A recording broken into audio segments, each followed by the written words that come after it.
이론에서는 어떤 식으로 수업을 진행하는지를 조금 더 구체적으로 보여드리고자 합니다. 방법은 이렇습니다. 중학교 전 과정에서 1학년부터 3학년까지 매 문법 개념에 대해서 처음부터 끝까지 철저하게 다시 한번 반복적으로 수업을 해드립니다. 그리고 문제를 통해서 집중적으로 훈련하는 연습을 매년 반복해서 실시하게 됩니다. 그렇게 되면 중학교 2학년 때 배웠던 내용들이 3학년 과정에서 거치지 않더라도 고등학교 1학년 때도 충분히 개념을 정확하게 이해해서 계속 적용해서 풀 수 있는 식으로 학습을 운영하고 있습니다. 괜찮으실까요? 네, 감사합니다. 대답해 주셔서. 네. 또 근데 여기 있는 신규생 어머니들도 되게 많이 오셨어요. 그래서 그런 어머니들께서는 저는 지금 예비 3학년을 앞두고 있어요. 우리 친구는 2학년 지나고 있는데 2학년 때 문법 개념 못했는데 3학년 저 문법 개념 할 때까지 계속 기다려야 되나요? 이런 생각도 하실 수 있을 것 같습니다. 자, 그래서 그런 친구들을 위해서는 맨 마지막에 보시면 방학 중에 문법 특강을 개설해서 원하시는 어머니들께서 충분히 그 개념을 정리하고 다음 학년을 준비하실 수 있게끔 저희가 프로그램을 구성하고 있다는 것을 설명해 드릴 수 있을 것 같습니다. 자, 이 표 잘 보이시나요? 되게 정렬의 빨간색이 보이실 겁니다. 자, 지금 이것은 최근 3개년 수능 등급표를 나타내는 그래프입니다. 자, 제일 왼쪽에 있는 그래프가 2022년 수능 점수표인데요. 1등급이 81점을 차지하고 있다는 걸 보실 수 있습니다. 자, 그러면 저 표를 보시면서 81점만 맞으면 1등급 맞을 수 있겠다 이렇게 생각하실 수 있잖아요. 근데 역으로 다시 생각해보면 81점이 1등급이라고 하는 건 시험이 어려운 게 아닐까? 그런 생각을 여러분이 충분히 해보셔야 됩니다. 왜냐면 그 다음에 1등급 점수는 91점이었어요. 상대적으로 재작년에 비해서 좀 더 쉬워졌구나 이런 식으로도 생각하실 수 있기 때문입니다. 자, 그런데 가장 유의미하게 보셔야 될 표는 맨 마지막에 차지하고 있는 가장 최근에 치러진 2024년 수능 등급표입니다. 윤석열 정부가 그 킬러 문제를 없애라 뭐 이런 지시 아래 과연 수능 시험이 얼마만큼 어렵지 않게 나올 수 있을까 그런 생각들을 가지고 저희도 그 수능 문제를 보게 됐는데요. 그 결과 1등급 점수가 85점 오히려 그 예전에 쉬웠던 점수보다도 더 떨어진 걸 보실 수 있어요. 그럼 여기서 이 자료가 뭘 의미하느냐, 모든 지금 학생들이 오히려 지금 보시면 여기 왼쪽에 혹시 보이실까요? 언어와 매체라고 써 있습니다, 어머님. 그 언어와 매체는 문법 과목입니다. 앞으로 달라지는 제도에서는 모든 학생들이 문법을 시험에서 다뤄야 한다고 계속 강조해서 말씀드렸습니다. 그러면 가장 비슷하게 볼 수 있는 어떤 그 지표가 되는 게 그 문법을 포함한 시험지를 분석한 개념이 될 텐데요. 문법이 포함됐을 때 오히려 친구들은 훨씬 더 어렵게 느낀다고 볼 수 있고요. 그리고 문법뿐만 아니라 대체적으로 독서라든지 기존에 조금 어렵지 않다, 상대적으로 좀 쉬웠다고 하는 문학까지도 굉장히 어려워져서 굉장히 힘든 시험을 치르고 있다. 앞으로 우리 아이들은 어떻게 다가가야 될까? 이런 생각을 조금 더 하실 수 있는 그래프라고 설명드릴 수 있을 것 같습니다. 근데 막연하게 어렵구나 라고 생각하실 수 있는데 지금 보시는 그 다음 화면을 잠깐 봐주실까요? 왜 친구들이 어려워하느냐, 지금 보시면 앞으로 독서 지문에서는 인문, 사회, 과학, 기술 다양한 영역들의 지문을 접하게 됩니다. 그런데 한 예로 가장 왼쪽에 있는 인문 지문은 심리학 개념이 나와 있습니다. 과연 중학교 친구들이 심리학 개념을 얼마나 많이 접할 수 있었을까요? 그렇지 않았겠죠? 자, 그래서 근데 이 인문 지문 하나만 나오는 게 아니라 실제 이런 비문학 지문이 4개, 많으면 5개 이런 지문들을 실제 시험에서 접하게 되면 아이들이 느끼는 부담감은 굉장히 커지기 때문에 그 부분에서 굉장히 시험을 어렵구나 라고 그런 식으로 생각을 할 수가 있습니다. 자, 그렇다면 지금부터는 저희 학원에서 실제 쓰고 있는 교재를 보여드림으로써 어떻게 준비를 하고 있는지 구체적으로 있습니다. 방금 전에 봤던 여러 가지 영역에서 지금 제시되어 있는 화면에 있는 자료는 인문 철학 지문입니다. 이 낯선 지문들을 어떻게 하면 정확하고 빠르게 분석할 수 있어서 문제를 정확히 풀 수 있을까? 당연히 이 글은 뭐에 대해서 얘기하고 문단별로 말하고자 하는 중심 내용이 뭔지 학생 스스로 분석이 이루어지지 않으면 더 이 시험은 어려워지게 느껴진다고 생각할 수 있을 수 있습니다. 자, 그래서요, 지금 여기 오른쪽 하단에 보시면, 여기 보이시나요? 네. 여기 보시면, 저희가 이 지문은 어떻게 분석해야 되는지 먼저 친구들한테 수업을 안내를 합니다. 그리고 우리 친구들이 집으로 돌아가서 과제로 낯선 지문들을 스스로 요약해보는 연습을 통해서 이 글의 어떤 핵심이 무엇이고 각 문단에서 말하고자 하는 게 무엇인지 스스로 정리하는 훈련을 반복적으로 계속 진행을 하고 있습니다. 자, 그리고 제가 더 말씀드리고 싶은 건요. 더 위쪽에 보시면 낯선어의 정리라고 보이시나요? 자, 근데 여기는 빈칸이 되게 많습니다. 그럼 우리 친구들이 뭘 해야 하냐면요. 이 지금 왼쪽에 나와 있는 지문의 첫째 줄을 보시면 철학 지문이라고 제가 말씀을 드렸습니다. 우리 중학교 1학년 교재라고도 제가 말씀을 드렸어요. 그럼 중학교 1학년 친구들이 여기 철학적 관념이 우세했다. 관념이라는 단어를 보는 순간 선생님, 저 관념이 무슨 말이에요? 저한테 대부분 보통 이렇게 질문을 합니다. 그러면 저는 이 친구가 단어가 어렵구나. 설명을 해줘야 되겠다라는 생각을 하면서 관념이란 어떤 현상에 대한 생각과 견해를 말하는 거야. 이렇게 하면 그거구나 하고 문제를 바로 풀어요. 그런데 저는 고등학교 수업도 들어간다고 말씀을 계속 드렸습니다. 그 얘기를 왜 하냐면 고등학교 1학년 친구들도 선생님 제가 모의고사 연습도 많이 해서 철학 지문을 접하게 되는데 내신 문제 풀 때 저 관념이라는 단어가 저한테는 너무 와닿지가 않아요. 그런 말들을 되게 많이 합니다. 그럼 이게 무슨 말일까요? 이 어휘 개념도 계속 지속적으로 자기가 모르는 거를 정리해서 연습하지 않으면 결과적으로 고등학교에 올라가서도 똑같이 어려움을 느낄 수 있다는 걸 보여주는 자료라고 하실 수 있습니다. 그래서 저희는 기본 개념을 정리해서 어휘도 스스로 정리를 해서 꾸준하게 반복적으로 아이들이 스스로 그런 어떤 훈련을 할 수 있게끔 교재를 구성해서 매주 이런 식으로 중심 내용을 정리하거나 어휘를 정리하는 수업을 계속해서 진행을 하고 있습니다. 괜찮으실까요? 네. 자, 지금 보시는 것은 수능형 문제입니다. 수능형 문제 풀이 훈련이라는 타이틀이 붙어 있는데요. 저희 친구들은 보통 제가 독서론술과 중학교 3학년은 비문학 수업을 들어가는데 쉽게 말하면 비문학 수업 1시간, 문학 수업 1시간, 총 2시간 30분을 매주 나와서 정규 과정으로 수업을 듣게 됩니다. 그런데 추가적으로 저희 학원에서는 1시간씩 나와서 피드백 문제풀이 시간이라는 걸 운영해 드리고 있습니다. 그때 우리 친구들은 모두 따로 시간을 내서 나와가지고 지금 보시는 고등학교 수능형 문제의 어떤 모의고사 형태를 미니 모의고사 형식으로 매주 조금씩 실전 연습을 통해서 다뤄보고 있습니다. 이게 왜 중요하냐면 지속적인 연습이 중학생들한테는 필요하다고 저희가 계속 말씀드렸잖아요. 그래서 실제로 이 문제를 매주 다뤄보고 이 피드백 시간은 최소 3명까지만 제가 받고 있습니다. 그렇다면 3명의 아이들이 이 시간 동안 충분하게 개별적으로 자기가 어려워하는 부분에서 저한테 피드백을 충분히 받고 완벽하게 그 문제를 이해하고 집으로 다시 돌아갈 수 있다는 걸 설명해 드리는 자료라고 생각하시면 되겠습니다.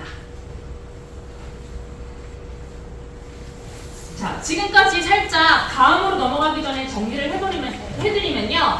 저희가 강조하는 것은 문법은 개념이 중요하다. 그런데 개념만 중요한 게 아니라 지속적으로 연습과 훈련을 해야 된다. 그리고 달라지는 제도 아래에서도 수능 시험은 여전히 어렵다. 그렇기 때문에 지속적으로 낯선 영역의 지문들을 계속해서 연습을 해야 된다는 것을 강조드리면서 다음 내용으로 넘어가 보도록 하겠습니다. 앞에서 보신 자료가 되실 텐데요. 실제 앞으로는 9등급 제도가 폐지가 되고 5등급 체제로 전환이 된다고 계속 강조를 해드렸습니다.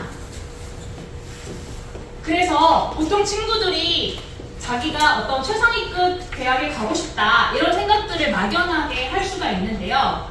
그런 대학을 가기 위해서 앞에서 약간 애니메이션 보셨지 않습니까? 보통 1등급을 맞아야지 그런 식으로 자기가 도전할 수 있다. 그렇게 들으셨습니다. 자, 지금 보시는 자료는 중학교 내신 성취도 분표 한 학교의 자료를 가지고 왔습니다. 자, 이 자료를 유의미하게 보실 것은 중학교 같은 경우는 성취평가형 문제가 보통 치러지게 됩니다. 이게 무슨 말이냐면 기본 개념을 배우고 그 개념을 이해하고 있는지를 주로 물어보기 때문에 학교에서 수업을 듣고 학원에서 또 시험 기간에도 공부를 하면 되게 쉽게 그 문제에 대한 답을 찾을 수가 있어요. 그것은 이 그래프의 지표로도 확인하실 수 있습니다. A, B 등급을 맞는 친구들이 지금 보시면 70% 이상이 보통 A, B 등급에 머물러 있기 때문에 수많은 친구들이 그것을 정확하게 이해하고 넘어가고 있구나. 이런 식의 보통 시험이 중학교 때는 치러지게 됩니다. 자, 그런데 앞으로 달라지는 내신 5등급제에서는요. 1등급을 맞아야 된다고 저희가 계속 강조를 드렸습니다. 자, 그런데요. 예를 들어서 한 학급당 30명일 경우 내가 1등급을 맞아야 되면 반에서 몇 등을 해야 될까요? 여기 그렇죠. 3등입니다. 그럼 국어 과목만 3등이냐? 수학과 영어와 과학, 사회 모두 1등급을 맞아야지 원하는 최상위권 대학에 진학을 목표를 할 수 있습니다. 그럼 우리 친구들은 굉장히 조금 힘들겠죠. 자, 그래서 이 부분을 어떻게 우리는 대비를 해야 될까? 그 해답은 실제 내신 시험지를 보시면 충분히 공감하실 수 있으실 것 같습니다. 제가 아까 말로 중학교 시험은 기본 개념을 설명하고 그것을 확인하는 식의 문제로 이루어져 있다고 말씀을 드렸습니다. 그 다음 페이지에 지금 보시는 그 시험지는요, 실제 중학교 기출된 시험지입니다. 그 복숭아 나무젓으로라고 하는 시를 묻고 있고요. 지금 문제 보이실까요? 안 보이시는 분들은 자료를 같이 보시면 좀 더 좋으실 것 같아요. 여기가 저는 핵심이라고 생각합니다. 지금 보시는 문제는 시의 주제로 가장 적절한 것은 당연히 학교에서부터 시의 주제에 대해서 설명을 듣습니다. 그리고 저희도 이런 문제들이 주로 반복되기 때문에 저희도 그런 개념을 충분히 알려주고 문제를 통해서 반복적으로 아이들이 문제를 연습을 해요. 그렇기 때문에 중학교 친구들은 어렵지 않게 이 문제를 다 풀 수 있습니다. 그런데 문제는 고등학교 시험지입니다. 그 복숭아 나무 곁으로 같은 작품입니다. 그런데 지금 보더라도 아까는 왼쪽 한 지면만 차지했을 뿐인데 지금 보이시나요? 화면 전체를 차지하고 있습니다. 그리고 보시면 아까랑 다르게 낯선 작품이 보기에 등장하고 있다는 것도 눈여겨보셔야 하고요. 맨 마지막에 1번부터 5번을 선택지라고 하는데 선택지의 길이도 처음 보셨던 중등부 어떤 선택지의 길이와는 확연하게 다르게 굉장히 길고 낯선 작품과 연계해서 정확하게 분석을 해야지 이 문제를 맞출 수 있다라고 하는 유형으로 바뀌게 되는 걸 확인하실 수 있습니다. 그래서 내신 문제가 이런 식으로 다루어지고 있기 때문에 많은 친구들이 저한테 이렇게 중학교 때는 이렇게 물어봐요. 선생님, 제가 뭐 그래도 중학교 때는 100점도 맞고 90점도 늘 맞았다. 이 정도 하면 고등학교 가서 1등급 충분히 맞을 수 있지 않을까요? 그랬던 친구들이 뭐 다 그런 건 아니지만 어떤 소수의 친구들은 1학년 시험을 막 1학기만 치르더라도 선생님, 고등학교 때 100점은 누가 맞는 거예요? 이렇게 얘기하든지 저 1등급 들어가고 싶은데 너무 힘들어요. 이렇게 얘기를 많이 합니다. 그렇기 때문에 고등부 내신 문제는 이런 식으로 좀 더 많이 어려워지기 때문에 철저한 대비가 필요하고 이따가 저희가 보여드릴 교재에서 이런 문제들을 어떻게 연습하고 있는지 구체적으로 사례를 들어서 보여드리도록 하겠습니다. 자, 두 번째 자료입니다. 지금 보시는 문제는요, 저희가 보통 킬러 문제, 많은 친구들, 남학생, 여학생 할 것 없이 가장 힘들어하는 문제 유형입니다. 이 자료를 친구들이 굉장히 힘들어하는 이유는요. 여기 보시면 이것도 시에 대한 감정이입이라는 단어가 맨 마지막 줄에 보이십니다. 감정이입이라는 어떤 개념을 어떤 시 작품을 통해서 충분히 우리는 습득을 합니다. 그래서 내가 배웠던 교과서 지문을 통해서 아, 이게 감정이입이 여기 나타나 있구나, 이런 식으로 금방 잘 찾아요. 그런데 문제는 밑에 선택지에 나와 있는 낯선 작품들이 5개가 등장한다는 것에서 아이들이 멘붕에 빠집니다. 게다가 좀 더 자세히 보시면 1번 지문은 현대시입니다. 그런데 2번부터 5번 지문은 고전시가 작품이 실려 있습니다. 보통 고전하면 아이들이 제일 어려워하는 부분일 텐데요. 게다가 학교에서 배우지 않았던 5개의 낯선 작품들로 선택지를 구성하고 있습니다. 그 말은 결국 아이 스스로 이 낯선 작품을 통해서 감정이입을 찾지 않으면 이 문제를 해결할 수 없겠구나. 그래서 아이들이 제일 싫어하고 두려워하는 문제라고 눈여겨보시면 좋을 것 같습니다. 엄청나게 중요합니다. 정말 고등학교 킬러 문제입니다. 자, 마지막 3번째 내신 자료의 예시는요. 방금 전에 발표해 주셨던 어떤 학생의 사례에서도 비슷하게 볼 수 있는데요. 갑자기 선생님이 이번 시험에는 외부 지문 나올 거야, 이렇게 했을 때 방금 전에 막연하게 그 사례를 통해서 볼 수 있는 게 내신에서 이렇게 등장한다는 걸 보실 수 있습니다. 이게 왜 어렵냐? 교과서에서 배웠던 개념이 아니라 낯선 외부 지문, 영역도 지정해주지 않는 낯선 외부 지문이 이렇게 등장하고, 이 그림 문제는 아이들이 제일 어려워하는데 배점도 상대적으로 더 높습니다. 그렇기 때문에 이런 외부 지문들이 등장을 하게 되면 친구들은 굉장히 부담감을 가지면서 두려워하고 되게 힘들어합니다. 자, 그렇다면 저희가 계속해서 말씀드리는 건, 저희 학원을 다니시면 이 문제를 조금 더 수월하게 해결하실 수 있다는 걸 조금 강조를 해드리고 싶습니다. 자, 제가 처음에 왼쪽에 있는 자료를 넘겨보시면 제가 좀 전에 킬러 문제라고 제시했던 그 문제들이 중학교 교재에도 실려 있습니다.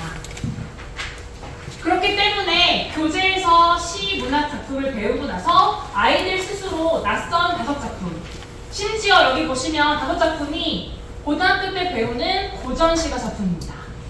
하지만 저희 수업을 들으시면 어떻게 분석하는지를 아이들 스스로 배워가는 과정을 겪기 때문에 아이 스스로 답에 대한 어떤 근거를 찾아가면서 문제를 정확하게 풀 수 있다고 확실하게 말씀드릴 수 있을 것 같습니다. 게다가 여기 부분에 보시면 맨 마지막에 아이들 학생들이 답만 체크하는 게 아니라 방금 전에 제가 말씀드린 대로 왜 이 답을 골랐는지 그 답에 대한 근거를 본문에서 찾아서 옆에다가 기록하게끔 되어 있습니다. 이것은 굉장히 중요합니다. 왜냐하면 저희 학원을 다니지 않다가 고등학교 때 저를 만나게 되는 친구들이 저 문제를 똑같이 힘들어합니다. 그러면 저는 이 방법을 통해서 이렇게 분석했으면 좋겠다라고 안내를 하는데, 그 전에 보통 하는 질문들이 선생님 모르겠어요, 5개 다 해석해 주세요, 이렇게 얘기합니다. 그렇게 되면 저 문제는 계속 어려워지고 두려워하는 문제라서 소위 뭐 제낀다고 해야 되죠. 저 그냥 틀리고 말자, 이런 식으로 생각하는 친구들도 생기실 수 있습니다. 그래서 지금부터 중학교 때라도 이런 어떤 문제들을 스스로 접하는 훈련을 반복적으로 지속한다면 고등학교 때 나오는 저런 어려운 문제들을 쉽게 풀 수 있다고 이제 저희가 강하게 말씀드릴 수 있을 것 같습니다. 중등부 모의고사 문제가 또 등장을 했는데요. 방금 전에 마지막으로 강조드렸던 그 내신형 문제가 낯선 외부 지문 문제입니다. 그 지문들을 이렇게 매주 고등부 영역에 나와 있는 어떤 내용들을 매주 실전적으로 아이들이 실시간으로 문제를 풀어보면서 그 어려웠던 문제들을 두려워하지 않고 연습을 했기 때문에 충분히 그런 지문들도 해결하실 수 있다라고 계속 약속드릴 수 있습니다. 그렇다면 보통 이제 중요한 건 정규 수업 말고 피드백 시간도 굉장히 중요하니까 이번 주는 여행 가야 돼서 못 갈 것 같아요 선생님, 이렇게 하시기보다는 저것도 중요하니까 피드백도 꼭 들어야겠다, 이거는 정규 수업하고 똑같다, 이렇게 생각을 해주시면 더 좋을 것 같아요. 자, 좀 힘드신가요? 마지막입니다. 네. 그리고 굉장히 중요한 부분이기 때문에 조금 더 강조를 해드릴 수 있을 것 같습니다. 어머님들이 저희랑 신규 상담하실 때 앞으로 선원 수령이 강화된다는데 어떻게 하면 좋아요? 라는 질문을 먼저 하십니다. 그만큼 서논수령 문제는 굉장히 어머니들한테도 굉장히 핫한 그런 어떤 중요하게 생각하시는 그런 부분입니다. 자, 그런데 그 문제들은 조건을 고려한 실전 쓰기 훈련 수업을 통해서 그 문제에 대한 해답을 찾으실 수 있습니다. 이것도 실제 고등학교에 나와 있는 문제들을 통해서 보여드리도록 하겠습니다. 혹시 여기 계시는 어머님들 중학교 국어시험지 혹시 보신 적 있으실까요? 거기에 혹시 주관식이 나오나요? 객관식만 나옵니다. 그래서 저희 학원에서는 시험 대비를 할 때 중학교 때부터도 이런 문제들을 아이들에게 다루게 시키고 있습니다. 그런데 친구들이 주관식만 빼놓고, 다 그런 건 아니고요. 소수의 몇몇 학생들이 주관식만 쏙쏙 골라서 빼서 안 풉니다. 그러면서 너 이거 왜 안 풀어? 그러면 선생님 객관식만 나오는데 제가 그거를 왜 풀어야 하죠? 저에게 이렇게 반문합니다. 그러면 저는 이렇게 말합니다. 이것은 너가 이 내용을 정확하게 알고 있는지 물어보는 문제고, 이것이 변형되어서 객관식으로 출제될 수 있어. 그리고 그 문제집에서 방금 제가 말한 그 문제를 똑같이 아이한테 보여줍니다. 보통 중학교 친구들은 직접 봐야 공감해주거든요. 봤더니 방금 전에 이 내용하고 똑같네? 알겠어요, 풀게요. 이렇게 하면서 풀어요. 그래서 저희는 계속해서 연습을 하고 있는 것은 지금도 마찬가지였습니다. 그런데 달라지는 어떤 선언 수령에서도 어떻게 준비를 할지는 실제 기출문제를 통해서 보시면 조금 더 확실하게 와닿으실 수 있으실 것 같아요. 자, 지금 보시면 가장 왼쪽에 나와 있는 작품은 소설 장마라고 하는 작품입니다. 방금 전에 기본 내용을 충분히 알 수 있으면 이 문제를 쉽게 해결할 수 있다고 말씀을 드렸습니다. 자, 그런데 여기 6점짜리 혹시 보이시나요? 점수 배점이 되게 높은데요. 여기 지금 보시면 개인적인 측면과 사회적 측면이라고 하는 부분의 내용을 채워야 합니다. 그런데 개인적 측면은 장마 작품에서 한 가족의 어떤 비극적인 어떤 갈등이라고 채우면 되고요. 사회적 측면은 6.25 전쟁의 어떤 비극이다, 이렇게 채우면 됩니다. 자, 그런데 어떤 학생이 슬프게도 이 문제를 틀려왔어요. 근데 시험지 좀 보자 하고 저희 체크 꼭 해주거든요.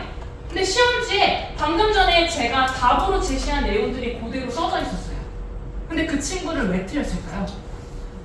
여기, 네, 맞습니다. 요 마지막에 보이시면 맨 끝에 그 조건에 다로 끝나는데 완전한 한 문장으로 쓸 거. 가장 중요한 하나의 조건을 채우지 못했기 때문에 6점짜리 문제를 놓치게 되는 겁니다. 그렇다면 이런 문제를 어떻게 해결해야 될까? 여기도 똑같습니다. 계속해서 훈련을 하고 반복적인 학습을 한다면 두려워하지 않고 이 문제를 푸실 수 있습니다. 자, 그렇다면 지금부터 저희 1, 2, 3학년 과정을 통해서 이런 것들을 어떻게 진행하는지 다시 한번 소개를 해드리도록 하겠습니다. 자, 1학년 때는요, 기본 개념이 되게 중요합니다. 다음 자료를 보시면 저희 학원에서는, 아이고 죄송합니다.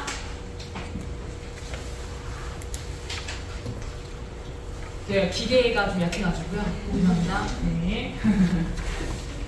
혹시 마이너스의 손 들어보셨나요? 제가 거치는 기계는 많이 부서집니다. 네, 그래서 원장님도 제가 이렇게 살짝 뭐를 잘못 누르시면 지금 제일 긴장하셨을 분이 원장님이십니다. 꽂으면 어떡하지? 이렇게 하실 수 있어요. 다행히 또 돌아왔네요. 자, 중학교 1학년 내용입니다. 보시면 1학년 때 기본적인 어떤 개념을 학습하게 됩니다. 그리고 그 작품을 분석하는 방법을 선생님들과 함께 수업 시간에 배우게 됩니다. 그리고 학생 스스로 옆에 오른쪽에 제시된 문제를 해보면서 방금 전에 배웠던 그런 어떤 방법들을 낯선 작품을 통해서 스스로 적용해보는 훈련을 1학년 때부터 하게 됩니다. 자, 그렇다면 2학년 때는 어떻게 진행이 될까요? 앞으로 달라지는 선행수령 대비를 하기 위해서는 조건 문제의 조건을 잘 채워야 된다고 말씀을 드렸습니다. 1학년 때 기본 개념을 확인하고 2학년 때는 그 개념들을 실제 문제를 통해서 적용하는 훈련을 하게 됩니다. 그리고 아까 대답해 주신 것처럼 맨 마지막에 제일 중요한 건 의외로 완성형 문장으로 써야 될지도 모른다. 그런 것들도 같이 병행해서 진행을 하게 됩니다. 그렇게 되면 3학년 때는 도대체 어떤 것들을 하게 될까 궁금하실 수도 있는데요. 3학년을 보시면 방금 전에 충분히 연습했던 그런 것들을 토대로 실제 자료들을 보시면 고등학교에서 출제된 조건 문제들을 아이들한테 연습을 시킵니다. 이게 왜 또 중요하냐면 2학년 때 배웠던 그런 자료들을 앞에서 잠깐 보시면 이거는 계속 우리가 학원에서 제공하는 그런 어떤 자료들이기 때문에 조건들이 살짝 반복돼요. 그래서 나중에 보면 선생님 이거는 아까랑 조건이 비슷한데 저 똑같이 썼어요. 이렇게 하고 넘어가요. 자, 그런데 고등학교에서는 출제자가 누구십니까? 학교 선생님이십니다. 자기 말로 하기 때문에 오히려 조금 더 난해하다고 느끼는 친구들도 되게 많거든요. 그래서 실제 학교 선생님들이 이런 식으로 기출을 해. 그럼 아이들 눈이 달라져요. 내가 봤던 유형하고 다르네? 이런 것도 봐둬야 되겠다 애들이 생각하거든요.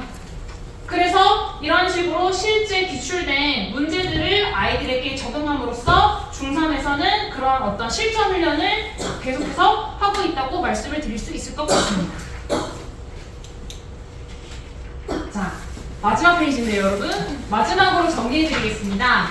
자, 중학교 1학년 때는요, 기본 개념 정립이 중요합니다. 그래서 그 충분히 기본 개념을 정립하는 수업을 저희가 진행을 하게 될 예정이고요.